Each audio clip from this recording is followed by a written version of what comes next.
Hello, friends, readers, and cement watchers. We have today with us a friend of ours, Mr. Rajneesh Kapoor, who's a very well-known personality in the Indian cement industry. Not only Indian, but maybe also South Asian cement industry. And he is he also belongs to a company, JK Cement, which is very strategically located in the center of India and has therefore finger on the pulse of the Indian cement market.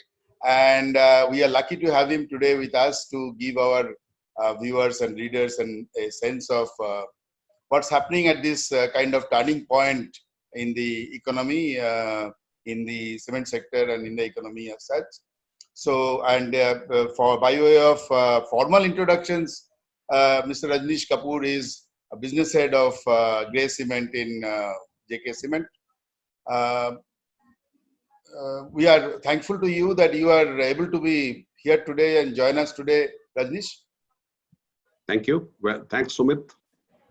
So the first and the all-important question is, when everything ground to a halt on 23rd, 24th March, and as I know, and you will perhaps agree, March is the most important year for most cement companies, and last week of March is even the most important period of March.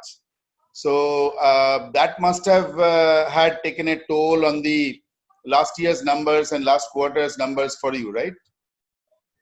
That's right. Yeah. So I think so. Yeah, certainly March being the end of the year is a time when you are looking for, last minute push and last minute things. But one had seen the writing on the walls, it was happening. Maybe some people are not reading it, but we were reading the news very carefully. Yeah. And I think somewhere in the beginning of March, one could see things will change. Yeah. So we are not really shocked by what happened. Yeah, okay, I understand. So looking into the immediate future now, and also the fact that from 20th April, certain relaxations were given in respect of continuously running plants and in the green zones and in places where cement plants are, they are not exactly in the urban centers, excepting some ready-mix plants. You might have, one part of this question is you might have restarted some of your operations, and tell our viewers about how you have restarted those operations and with what kind of precautions and what are the challenges you have faced. That's one part of the question, and big part. And the other part is, it is one thing to have the permissions to restart the plants. It is another thing to have a demand and a pull in the pipeline of cement, which also sort of incentivizes you to restart plants. So how do you feel that pull? How do you feel that initial demand jerk from an all-out stoppage? So two parts to the question. One is about plant operations and challenges, etc. And the second one is immediate demand outlook. So I think so. I'd just like to paint a scenario to you. Suddenly on 23rd of March, when the lockdown was announced in the country, all the cement companies had their cement trucks, in various parts of the country. They all got stuck wherever they were. Some in the godown, some on the road, some wherever we could put. And then everything came to a grinding halt. So the first thing that, immediately happened after that was to take stock of situation, to get immediately things under control, to know where in each and every ton of your cement is lying and what would be your action plan to retrieve it back. So the challenge started right from that time. And in fact, in our company, we actually started, working from home much before 23rd of March. And travel advisories were issued much before 23rd of March. I think maybe a week to 10 days before that, we had already started taking actions to start, taking care of the employees and in a way, when you take care of your employees, you take care of your business, you take care of your stakeholders, everything. So all that was there. And therefore, we had a long time from 23rd of March till the time when finally some relative openings started up to start planning. So we used that time pretty well in painting different scenarios as to what will happen when the plants open up. So it was a very graded kind of a response we did, So we worked out that, okay, whenever things will ease out, we will first start with packing the cement which is lying in our silos. At that would mean minimal people inside the plant. Just pack the cement which you have got already made and start dispatching it. And start focusing only on direct orders at that point of time. Don't go through the depots, because depots were mostly under lockout. Even as we speak today, there are a number of depots in red zones which are not operational. And then the second part of that was that, okay, once we are finishing the cement in the silo, we'll start operating the grinding part of the business. So we scale it up and then scale it up to the kiln. And it was actually most important to understand that while the cement plants are made to run, we are most comfortable when our plants are running. A kiln is a continuous process thing. It's not meant to be shut down, but the requirements, the challenges which came on to us and to the mankind in general brought this kind of an, situation which one could have never dreamed of, that all the plants are going to be shut. So, we did a number of things in that period, making sure that we are doing maintenance of the plants, rotating certain parts which need to be rotated, ensuring where lubrication is to be done, whatever preventive maintenance is to be done when your plant enters into a shutdown mode. And my experience of, mothballing equipment when I was in the Indian Army, when we were not using, came in pretty handy for us to, start planning as to how we will make sure that once we press the button, the machine starts operating. So it was a smooth start for us. It helped us that, we also got orders and permissions to operate our plants in a graded manner, in a phased manner. The first plant that we got operational, to be made operationalized, was in Muddapur, which is close to Bagalkot, in Belgaum, where we started our operations. It was in a rural area. So we started learning. And we had by the end of March and beginning of April, we had already made a COVID response playbook, where we had started writing down in very simple terms as to what needs to be done, what kind of infra needs to be done, an important raw material which emerged, which is not exactly a raw material, but a business, continuity kind of an thing which is needed was, do you have adequate PPEs? Do you have sanitizers? Do you have, monitoring mechanisms? Because it is not a scenario where, one miss, you can penalize the chap. Sumit, with your experience in ACC, would know that in safety, we used to in Holcim try to push so much, but yet we had a kind of a thing where we would keep, reiterating the point and keep penalizing people. Here, penalizing is not enough, because if you have allowed a leak to happen in your plant, you have risked the health of the complete plant operations, and you've also risked your business. So I think it was a good experience for us, and it was a very learning experience where we proactively engaged with our team on grounds, interacted with them, and almost on an weekly basis or sometimes bi-weekly basis, got all our plant teams together, discussed what we need to do, and learned with every experience that every mistake we picked up, we learned and shared it across the plants. So as we speak today, my integrated plant in Karnataka is fully operational, and we are running it, and we are running it with just 30% people inside. Now that's a new learning. Maybe it's a learning for the future for cement industry, that we start looking at how we can, work with lesser number of people. And the smile on your face tells it, because all of us face this challenge of, high numbers of, FTE count in the plants. And then, very early in the process, we started looking at paperless functioning. And we have taken up a complete drive within our organization to go totally paperless. And we are going to actually approach the government for various things which can be made paperless, because paper today is also a source of carrying infection. So, and to get paperless onto, so there are activities where the paper can wait and you can look at it after 2 days, so that does not impact your business. But there are activities when the driver enters your premises and he wants to, you want to deliver, it's a continuous process, a real-time processing is needed. So we started working on those things, and we got good success in that. We have our plant in Rajasthan. Our Nimbahera plant falls between the municipal limits of Nimbahera city, which is, I think, currently in orange because they've got about 25 odd cases which have got positive. But the Mangrol plant, which is co-located 10 kilometers away, is running. We were till yesterday running it on grinding and planning to start the clinkerization operations from today onwards. My grinding units in Aligarh and in Jhajjar in Haryana are both operational. So we are running the plants. we had started thinking of moving the labor in, because we realized that your labor cannot come from outside.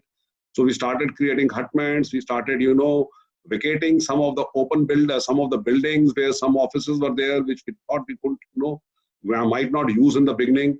Creating space for staff, for supervisors, for people to stay inside the plant, food, all those things. So I think all that was, in the readiness of the plant operations. Coming to the demand, all of us perceive that moment the industry opens up or the business starts opening up, there's going to be an initial surge in the demand because of certain projects which would have been stopped or stalled. It's like, sudden stop button coming into whatever was happening. And there were certain things were to be done. So I think there was a decent kind of an requirement wherever the sectors opened up. But the labor having moved out from construction sites, the people who were making, let's say IHB, who was making their houses, losing some sort of confidence as to what they're going to do, and people fighting for their survival. The demand has been not as, despite the initial, spike in the demand, we are seeing about 25-30% of an average kind of an demand at this point of time. Can't hear you, Sumit. Cannot hear you. Just a minute. So, can you hear me now? Yeah. So, Yeah, so now what I understand is that the demand currently that you are witnessing is about 25 to 30% of the normal demand of the month of April, May. Yep, that's right. Yep. Okay, so that's a recovery, but not a very sharp recovery. Yep. On the subject of the the hygiene, the safety, the PPEs, you have said a lot already, and 30% labor force for operations, etc., etc. As it is, mining and cement process plant operations are a little bit spacious, and social distancing is largely possible. But I was a little curious about the bagging and wagon loading activities and truck loading activities, which are more labor intensive. So what are the challenges there? I mean, are you looking at automation in the future? That's of course in the long term, but in the short term, what are the social distancing challenges there, as well as migrant labor, reverse migration issues, if any? Yeah, I think so. These are some of the challenges which all of us are facing in various forms. Yes, so there are a number of operations where you can maintain physical distancing, and there are a number of operations where you have the challenge of maintaining physical distancing. And especially as you rightly pointed out, in the packing, in the loading part of the packing, there is a challenge. So we have actually, given permission to our unit heads and to our technical heads in the plants that they can operate their plants at lower efficiency. So for example, if I was taking out 10,000 tons from a packing arrangement in my plant on a normal circumstance, today I'm looking at 6,000 to 7,000 tons.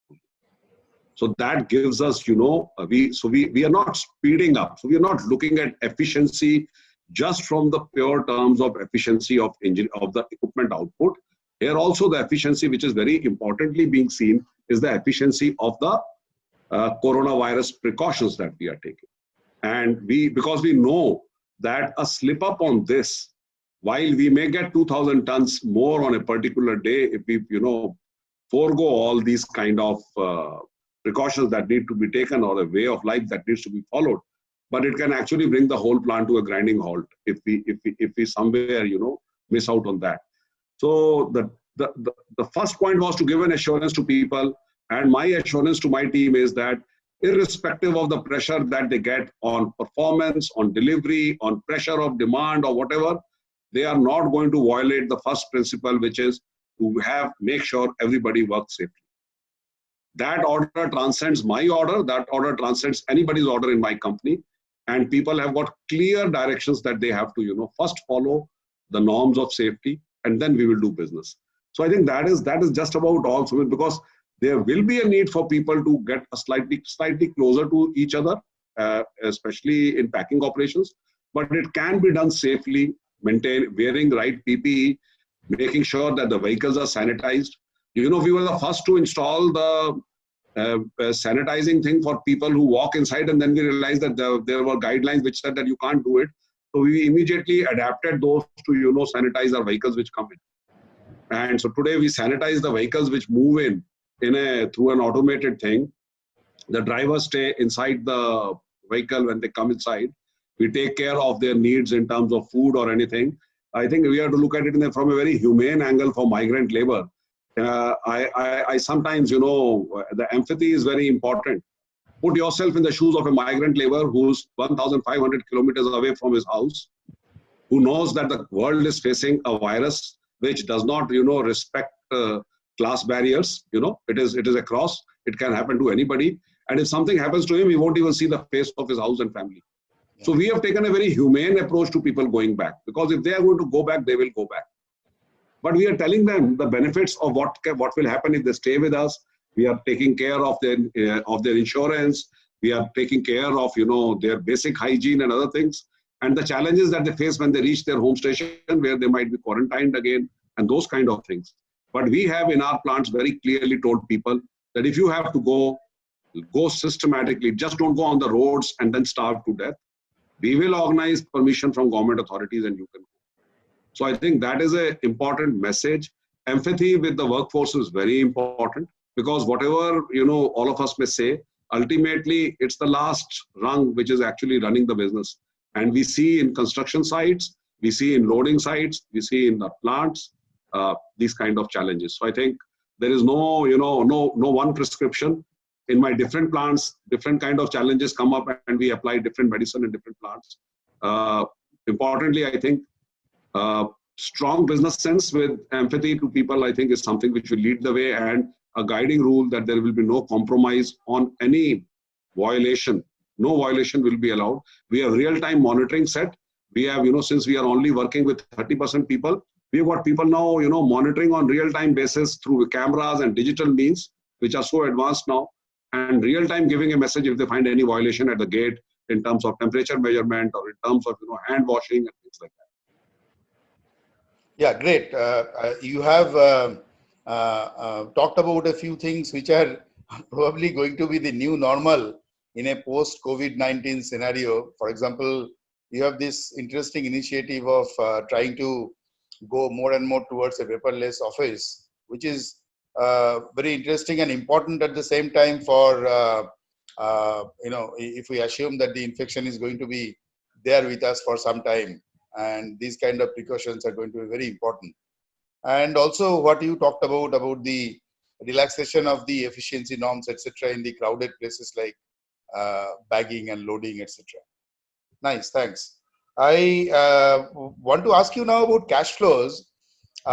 It's the one thing that everybody is talking about today, and there are a lot of analysis going around companies which are leveraged, companies which are less leveraged, and who can ride out the storm and who can not ride out the storm, and stuff like that. So everybody is trying to conserve cash is what the sense we get. And my understanding of the cement industry has been that it has been generally always working capital comfortable. But has anything changed in the current situation in terms of your strategy towards cash flow and working capital, given the very extraordinary situation that we are in? And a corollary to that question is, do you or have you initiated any special support systems or any special support for the MSMEs and the small service providers, etc.? Yeah, so I think this is the most important question for the survival of businesses now, because ultimately it is cash. Cash is the blood which runs in the body, and if that stops, the body will not survive. So just to get back to the question, I think so. Yes, cash is the is the blood that is running in the veins of a company, and you cannot let it drain out. And it's extremely important to conserve cash. So at this point of time, there are both short-term and long-term measures that all organizations will be taking. I can talk specific to our company. We are looking at everything from a perspective. I think the most important bottom line that we are doing is we are looking at everything in a humane manner. the culture of my organization, the culture of the Singhania family, who are the promoters of this business, have been that they always make sure that the lowest people down the ladder are taken care of. And that has been the starting line. And I think the first tone of the agenda was set when one of our promoters, the Chief Operating Officer of Grey Business, Shri Madhav Krishna Singhania, right, I think on the first or second day of the lockdown, came out in public on a video recorded message and made a statement that we are going to protect the salaries of all our people. Wonderful. So that, and also our channel partners. So we did that, but then that we have to run the business. So there are some hard calls that we need to take. So we started, so there are two parts. Our CFO is looking at on the long-term perspective and doing, gaming and planning cash flow for a 2-year kind of horizon as to how we will be, working on a 2-year horizon. We have identified all cash outgoes which can currently, anything which was good to have and nice to have has been stopped. Anything which is required to run the business has been kept.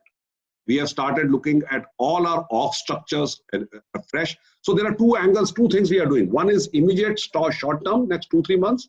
And one is things which will stick around, because I think that this crisis is going to stay long. It's not going to go away in 2-3 months. It's at least one financial year long. So we are looking at 2-3 steps. Step one is to conserve all cash outgoes. Simple things, like when the day we shut down our plants, we were consuming over 120,000 units of power in all our shutdown plants. And with a little bit of, monitoring, in 2 days' time, it was brought down to 35,000 units. So conserve where you can, then be careful in whatever spend that you are doing. Every cash out is monitored by me and our accounts team in a closed manner as to see wherever we could go back and negotiate with big vendors on payment terms, which could get relaxed, we did. We started focusing on collection of money. So we connected with our dealers right at the beginning of the, much before probably the lockdown was announced. We started talking and reaching out to them that this virus is impacting you all. We are there with you. We never spoke to them about money that they owe us, but they gave it to us on their own, on the relationship that we built with them. And I'm happy to say that our collections have been among the best in the last 2 months. We also created a collection engine where we gave them some incentive on collection of money.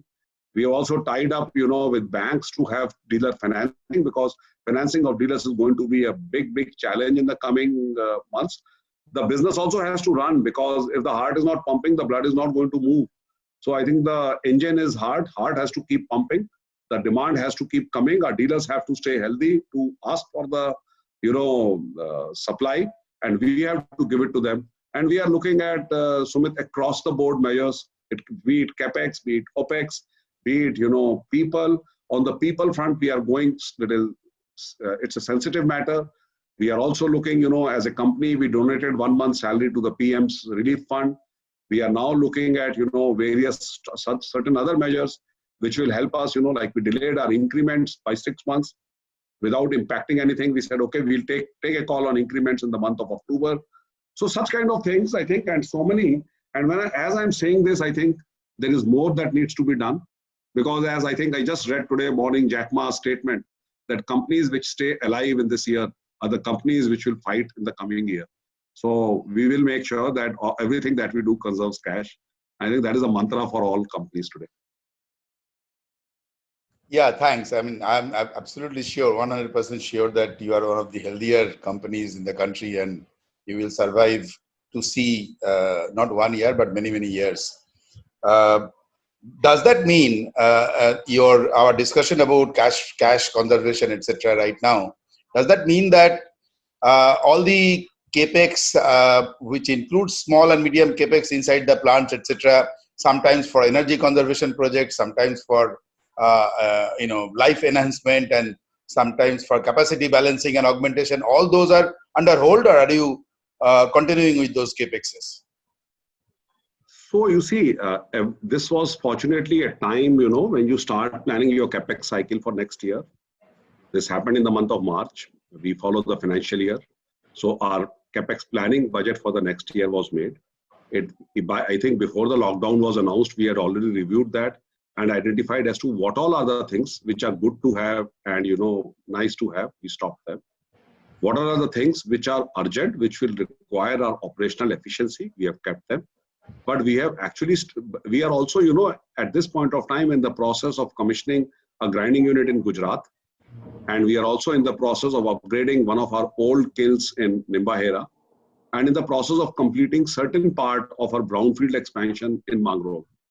So we're doing all that, but we've taken a re-look at all that and prioritize the cash out, I would not say that CapEx has been a total stop, but whatever we could have stopped, we have stopped. Whatever was in a stage where I have spent 80% and it's going to give me cash back, I am progressing with it. And a lot of areas, Sumit, are such where even if we wanted to do anything, we cannot do anything for 3 months for want of, machinery items to come to your plant, for specialized labor to fly down and things like that. So I think it required a real hard look at all these kind of, steps. Some of them have been stopped. Some of them have been made to go slow. And some of them are going on as usual, as the current conditions are. But certainly the cash out has been controlled significantly in this part. Yeah, I get it. Yeah. We are almost nearing the end of the conversation and this discussion. The last and final question, which is of course of great interest to all of us and particularly to the cement watchers, is what's the current financial year, what we might say FY21, what might it look like from cement demand point of view? It's a bit of futuristic crystal ball gazing kind of question, but then who else can we ask that question other than people, experts like you who have insights into the market and whose guesswork will be more educated than the lay citizens of the country. So how do you look at FY21 panning out? And for example, ICRA has come out with a analysis yesterday that FY21 is going to see a drop of 10%, decline of 10% in cement demand in the full year. What's your view? And if there is going to be a growth in any of these three segments, rural, urban, or infrastructure, where do you see some kind of growth happening? Which of these segments do you see will turn healthier faster than the others? I think so. It's a very important question, and this is what keeps us awake in the night these days to understand as to how the market is moving and where it is going. My guess is only a guess, and I do not bring. I don't say that I bring any qualified numbers here, but it's a guess that we do, and I think it's important to be slightly optimistic in these times. At the same time, to be very, very realistic. I do not see the Q1 to go anything more than 30 to 40% of last year.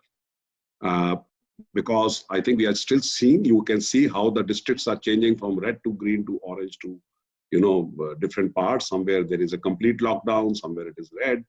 And I think we are going to have this bleeping lights across the country in the next 3 to 6 months.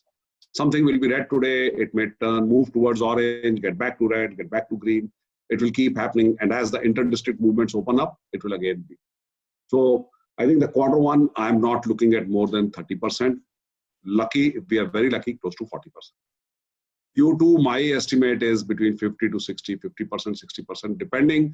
The problem that all of us face is that we are the mankind has not seen 1 year of this virus. So we don't know what is the cycle. Will it re-emerge? Is it going to be a V or a W? So there are so many kind of guesses coming. Is it a V kind of a thing or a W kind of a thing? So we don't know. But my guess is that Q2 will be better than Q1. But Q2 normally starts having monsoon. So overall, in absolute numbers, it might not be very great. But as compared to last year, it might start improving and maybe about 50%. Q3, I am expecting between 60 to 70% kind of a number. It's Q4 where we feel that if we have got our act together and if we have got, across the globe, some sort of, solutions coming with vaccines, adequate testing, herd immunity, and so on and so forth. And I think more importantly, the lesson that we learned from some of the places where we do businesses that initially the local community took precautions very lightly. And it only needed 2 cases, 1 or 2 cases in that locality for people to suddenly wake up and start following the new norms on their own. And I think it's a cultural shift for mankind, and India, we take a little bit of time to adapt to these things. But Q3, Q4, I think, should go to about 90, maybe 100, maybe 80% kind of a thing. So overall, I don't see, Sumit, this year anything more than 60 to 70% of the last year's number. That's, I will be so happy, you know, if the numbers are more than this. So we are planning at these numbers, we are looking at these numbers, and we are changing our perspective at every fortnight, you know, as things change, and try to see what kind of, you know, LE that we can expect. In terms of demand drivers, I think, yes, initially rural India has been the demand driver. You would see in various government, you know, directives also, they are allowing a lot of things in rural India. There are 2 reasons for that. One, in any case, the density of population in rural India is less. It's more easy to manage that there. And second, I think the rural incomes, the food grain income should still not get impacted. So the villager typically, if the monsoons are good and the season is good, and if the government is able to give him decent price for his, you know, produce, should have money in his pocket to make houses. On the IHB segment in, you know, Tier A and Tier B, Tier A cities, I think, or let's say the metropolitan cities, as you can see, the numbers of Bombay, Pune, Delhi, and other big cities are not going to open up so easily. And so they are not going to be, you know, we don't visualize too much of demand coming from these markets. Most important thing would be, how would government drive various infra projects that government is promising to take on? And in our interactions with various forums as CMA and through CII, with for various, you know, agencies of government, we only ask for one support from them, and that is, give us demand. Create enough opportunities for demand to come, balance the Indian cement industry is resilient, it will take care of it. So I think in terms of, you know, the demand drivers at this point of time, as we have already seen, you know, even in the government orders which have come for various opening up and areas where they are easily allowing things to happen are firstly the rural areas. Rural areas have got a distinct advantage that the distances and the population density being less, it's easier to enforce, you know, the distancing, the social and the physical distancing.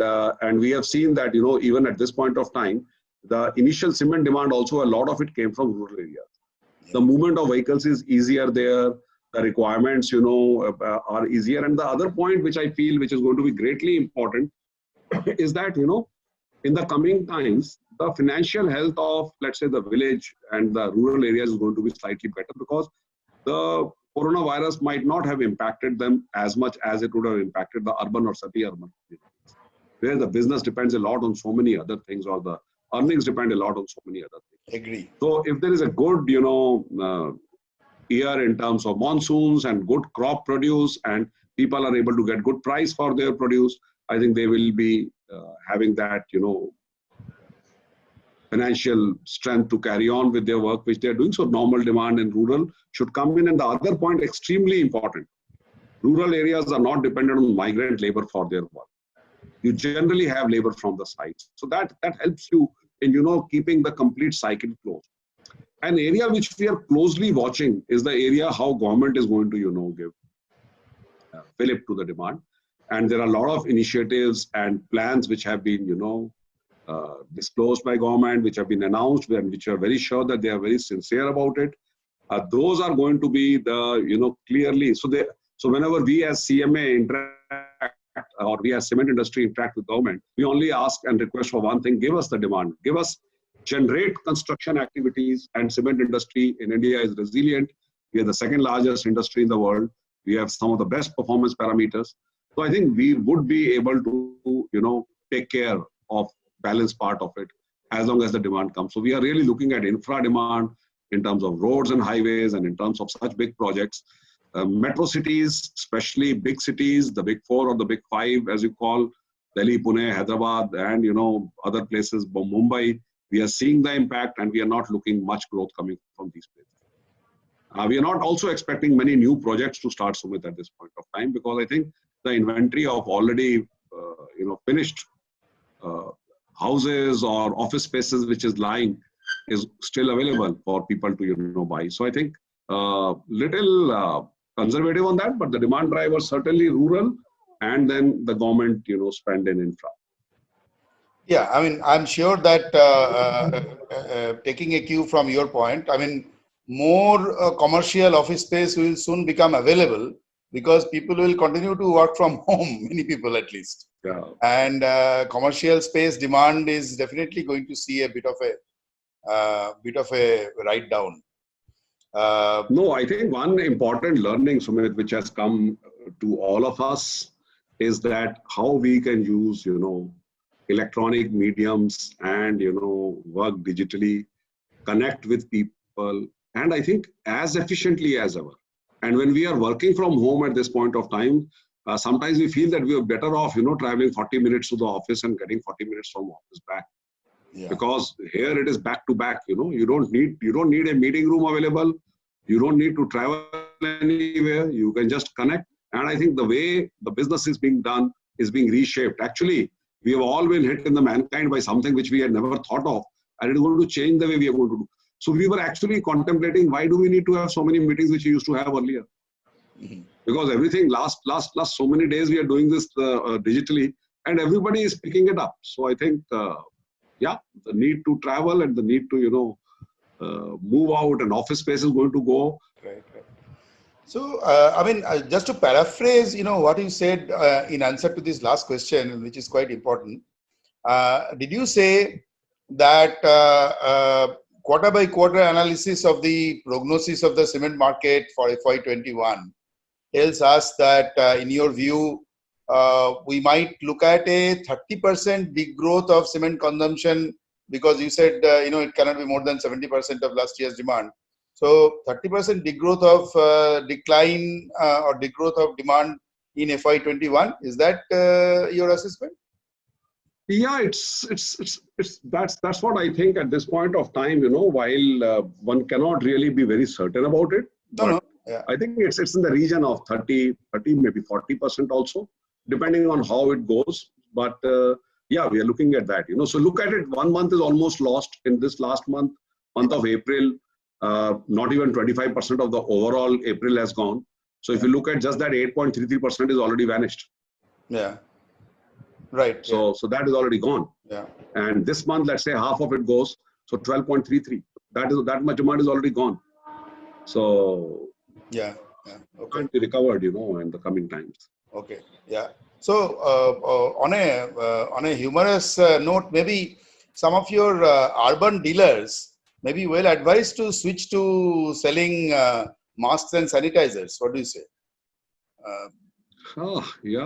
I think important message, Sumit, on this, one important message on this is that,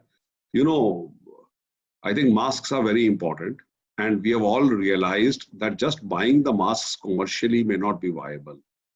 So as a country, I think what we have to do is to come out with homemade solutions.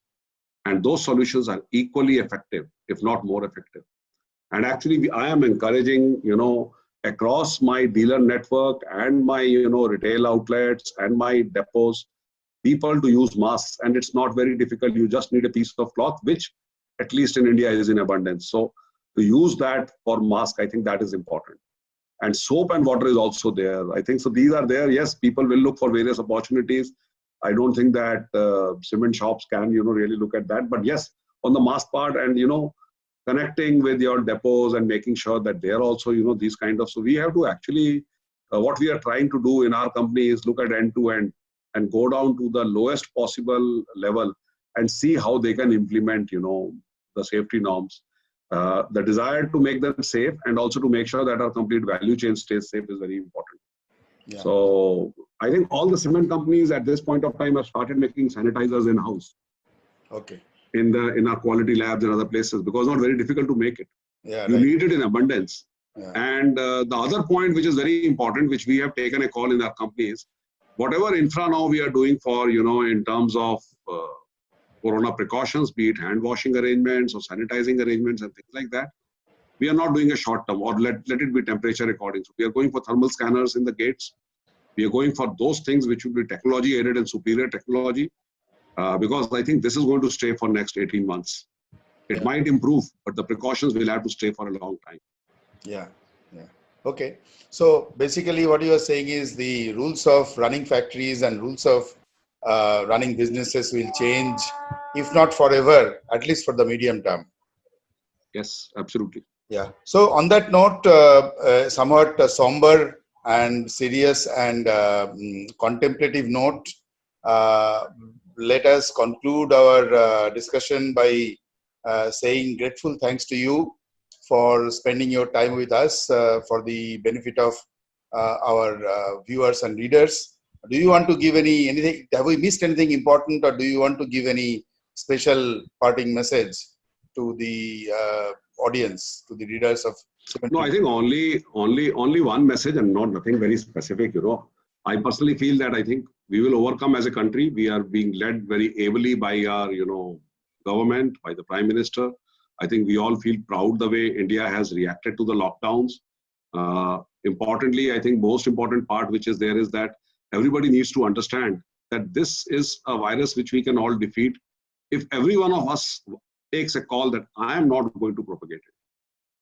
It's actually very simple. If that communication goes down to every individual that I will not do anything which will propagate this virus cannot spread. It's the foolishness you will see wherever the mass cases have come. So I think the only message and only request that I keep doing to all the people with whom I talk in my team or wherever is that make sure that you don't do anything to spread it. Rest will all be taken care of. And if you take care of, you don't spread it, you actually avoid getting it also. Right. Because you have got a mask and you're washing your hands and you're doing all the sanitizing, so you will not get it also. So in my safety lies your safety, in your safety lies my safety, I think. And do not allow anyone to, breach that. I think that's the most important thing. If all of us do it, we will overcome it. India is a great country. And I think one has a lot of faith that as a country, we are going to emerge very strong. Actually, there are great opportunities for our country, given the geopolitical conditions now and the way people are looking at, the world at this point of time. India's manufacturing sector, I think, has a chance which it never had. And now, post this coronavirus, we should emerge as a strong economy and for us and as a particular JK Cement, we like to emerge as the strongest cement company. Thank you, and all the best to you and your colleagues. Look forward to such interactions in the future. Thank you, Sumit. Thanks a lot. Bye. Bye.